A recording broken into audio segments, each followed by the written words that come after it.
उरण तालुक्यात अर्ध्या किमतीत घरे मिळणार असे आमिष दाखवून जनतेला लाखो रुपयांचा गंडा घातल्याचा प्रकार उघडकीस आला आहे। जासई येथे राहणारी जनाबाई रमेश चव्हाण व तिचा साथीदार रमेश चव्हाण या बंटी बबलीच्या जोडीने उरण तालुक्यातील जनतेकडून अर्ध्या किमतीत रूम देतो सांगून 1,87,10,000 रुपयांची फसवणूक केली होती। या बाबतीत रेखा राजेश कांबळे यांनी उरण पोलीस ठाण्यात तक्रार दाखल केल्यानंतर जनाबाई रमेश चव्हाण आणि साथीदार रमेश चव्हाण यांच्यावर गुन्हा दाखल करण्यात आला। गुन्हा दाखल झाल्यानंतर जनाबाई रमेश चव्हाण व साथीदार फरारी होते। या प्रकरणी दिनांक 29 फेब्रुवारी रोजी जनाबाई रमेश चव्हाण हिला मुखेड नांदेड येथून ताब्यात घेऊन पोलिसांनी अटक केली। त्यांच्याकडे चौकशी करण्यात येत असून आणखी काही जणांना फसवण्यात आले आहे का याबाबत तपास सुरू असल्याचे समजते। दरम्यान शिवसत्ता टाइम्स न्यूज चॅनल मध्ये उरण तालुक्यातील बंटी बबली जोडीचा पर्दाफाश असे वृत्त शुक्रवार दिनांक 1 मार्च रोजी प्रसारित झाले होते। या वृत्तात नजरचुकीने विकास हिराजी पाटील यांचे नाव प्रसारित झाले होते। मात्र या वृत्ताशी विकास हिराजी पाटील यांच्या दुरान्वये संबंध नाही। अनावधाने विकास हिराजी पाटील यांचे नाव प्रसारित झाल्याने त्यांना व त्यांच्या कुटुंबियांना झालेल्या त्रासाबद्दल शिवसत्ता टाइम्स न्यूज चॅनल व पत्रकार प्रवीण पाटील सखेत दिलगिरी व्यक्त करत आहेत। विकास हिराजी पाटील यांची बदनामी व्हावी असा आमचा कोणताही हेतू नव्हता, म्हणून हे वृत्त पुनर्प्रसारित करीत आहोत।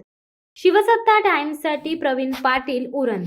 दे धडक बेधडक वृत्त देणाऱ्या आपल्या शिवसत्ता टाइम्स न्यूज चॅनलला लाल बटन दाबून सबस्क्राईब करा आणि बेल आयकॉनला क्लिक करायला विसरू नका।